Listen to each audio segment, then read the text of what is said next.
한국에서 10년을 살았는데 한국어로 자기소개도 제대로 못한다는 거예요. 며칠 전에 TV를 보다가 진짜 이상한 장면을 봤어요.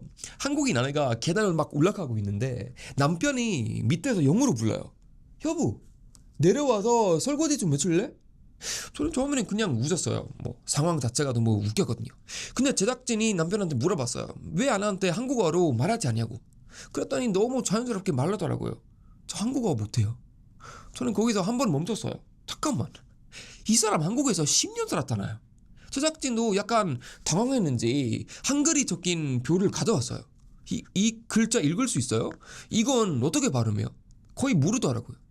마지막에는 한국어로 자기소개를 해보라고 했는데 자기 이름 말하는 것도 엄청 힘들어했어요. 방송에서는 귀엽고 웃긴 장면처럼 지나갔어요. 근데 저는 이상하게 웃음이 안 나오기 시작했어요. 왜냐면 저는 한국에서 이런 사람을 실제로 너무 많이 봤거든요. 한국에서 5년 살았는데 식당 주문할 때는 한국인 친구를 찾는 사람도 있었고, 한국 회사에서 일하면서도 해외가 한국어로 바뀌는 순간 아예 대화에서 사라지는 사람도 있었어요. 처음에는 저도 이런 사람을 보면은 그냥 생각했어요. 왜 공부를 안 하지? 근데 한국에서 오래 살다 보니까 더 이상 그렇게 간단한 문제가 아니더라고요. 한국은 생각보다 한국어를 안 배워도 살아갈 수 있는 나라예요.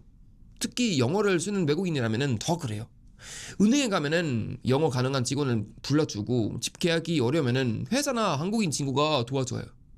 번역 앱도 있고 영어 메뉴도 많아요. 불편할 수도 있어요. 근데 망하지는 않아요. 바로 그게 문제예요. 사람은 비려면은 배워요. 정말 이 말을 못하면은 집을 못 구하고 이 말을 못하면은 일을 못한다면은 결국 배우게 돼요. 근데 한국에서 누군가가 너무 자주 대신 해결해줘요. 그래서 한국어를 안 배워도 오늘 하루가 지나가요. 그 하루가 계속 쌓이는 거예요. 그리고 저는 예전에 방송 일을 하면서 완전히 다른 종류의 사람을 만났어요. 이 사람은 한국어를 못하는 게 아니었어요. 배우기 싫었어요. 한국에서 이미 몇 년을 살고 있던 외국인이었는데 어느 날 제가 그냥 물어봐가지고 한국어 공부 안 해요? 그 사람 표정이 진짜 기억나요. 또렷하게 귀찮다는 듯이 저를 보면서 말했어요. 헨리야, 난 한국어 배우기 싫어. 필요도 없고 시간 낭비 같다. 저는 순간 제가 잘못 들은 줄 알았어요. 그래서 다시 물어봤어요. 근데 한국에서 계속 살 거예요? 그랬더니 바로 대답했어요. 한국 좋아해. 이게 저는 훨씬 충격적이었어요. 그날 더 이상했던 건 그 사람이 한국 생활 이야기가 엄청 많이 했다는 거예요. 어느 동네가 살기 좋은지 알고 어디가 외국인한테는 편한지 알고 한국에서 어떻게 일 구하는지도 잘 알았어요. 그러니까 한국을 모르는 사람이 아니었어요. 오히려 너무 잘 알고 있었어요. 근데 그 지식이 전부 자기한테 비난적으로만 쌓여졌어요. 저는 그게 묘했어요. 몇 년을 살면은 보통 언어가 조금씩이라도 생활 안으로 들어오잖아요. 근데 이 사람은 생활을 언어가 들어오지 못하게 설계한 느낌이었어요. 한국어가 비런 순간이 오면은 누군가를 불러요. 아예 한국어를 안 써도 되는 곳을 찾아가기도 하고 결국 다시 익숙한 생활로 돌아가요. 그러니까 시간이 지나도 생활 배경은 넓어지는데 한국어 배경은 그대로인 거예요.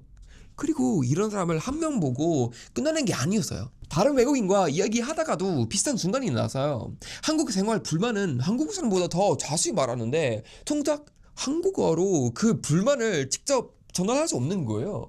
그 장면이 저는 좀 아이러니했어요. 한국은 좋은데 한국어는 싫다는 거예요. 한국에서 돈을 벌고 싶어요. 여기서 사람 만나고 계속 생활하고 싶어요.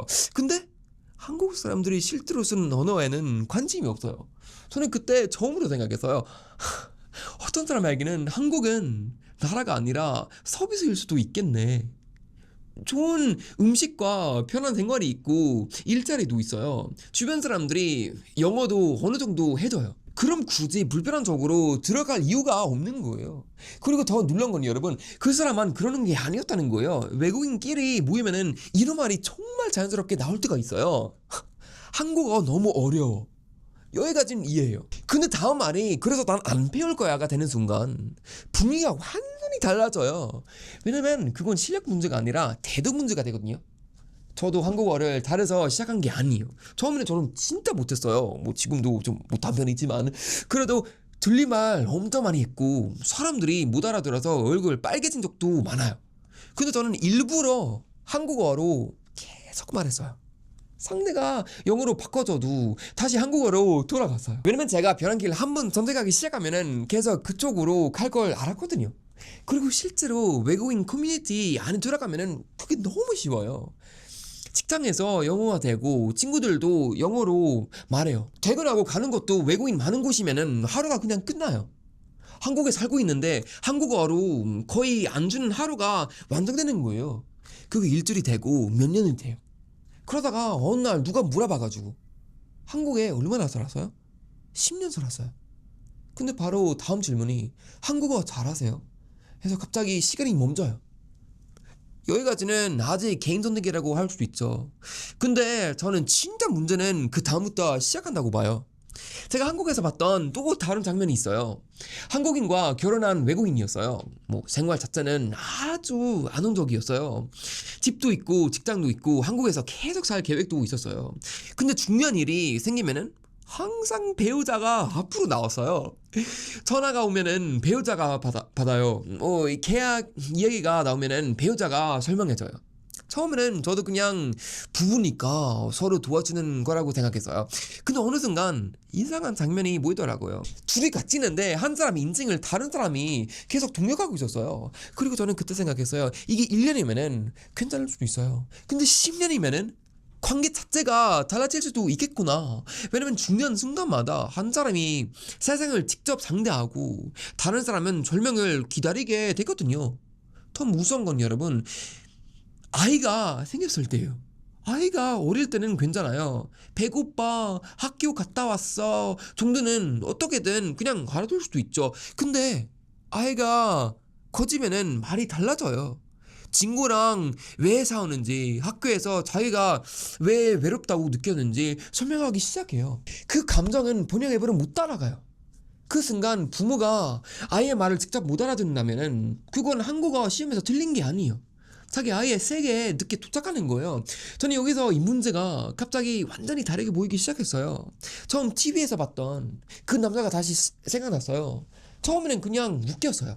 10년 살았는데 한글도 제대로 못 읽는 게 방송 소개로는 재밌어요.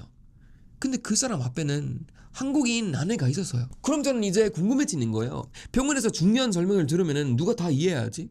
아예 학교에서 문제가 생기면은 누가 선생님하고 끝까지 이야기해야 하지? 이게 쌓이면은 한국어를 못하는 사람의 불편함으로 끝나진 않아요. 가족 안에서 누가 계속 책임을 더 많이 지게 되는지가 달라져요. 그리고 저는 이걸 외국인만 욕하면은 끝나는 문제라고도 생각하지 않거든요.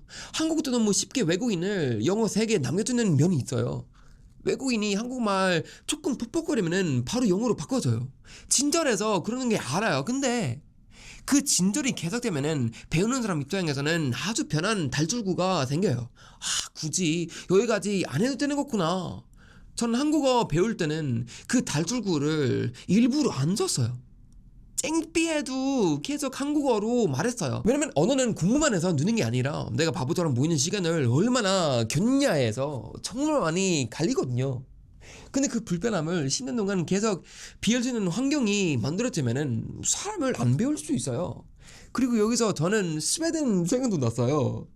여러분, 유럽에서도 똑같은 문제가 생겨요. 사람들이 한 나라에 오래 살아도 언어를 거의 안 배우고 자기 커뮤니티 안에서만 살기 시작하면은 처음에는 그냥 각자 편하게 사는 것처럼 보여요. 근데 시간이 지나면 지날수록 같은 도시 안에 서로 대화하지 않은 세계가 생겨요. 저는 한국이 앞으로 외국인을 더 많이 받아들이게 된다면은 그 부분은 진짜 빨리 생각해야 한다고 봐요. 외국인을 한국 사람처럼 만들라는 얘기도 아니고 자기 문화 버리라는 것도 아니에요. 저는 스웨덴 사람이고 한국어를 배운다고 그게 사라진 적도 없어요. 오히려 반대였어요. 한국어를 배우고 나니까 한국의 좋은 점만 본 게 아니라 싫은 것도 더 정확하게 보여서요. 사람들이 왜 화나는지 알게 됐고 왜 어떤 말에 상처받았는지도 이해하게 됐어요. 그때부터 한국이 관광지가 아니라 진짜 사람 사는 곳으로 보였어요. 이 차이가 커요, 여러분. 한 나라를 좋아하는 건 쉬워요. 음식 좋아할 수도 있고 생활이 변할 수도 있어요. 근데 그 나라 안으로 들어가는 건 다른 일이에요. 그건 불편함을 받아들이는 일이에요. 틀린 말을 해도 다시 물어보고 쨍삐해도 다음날 또 말하는 거예요. 그래서 저는 이제 한국에서 10년 살았는데 한국어를 못하는 외국인을 보면은 무조건 웃기다고 생각하지 않거든요, 여러분.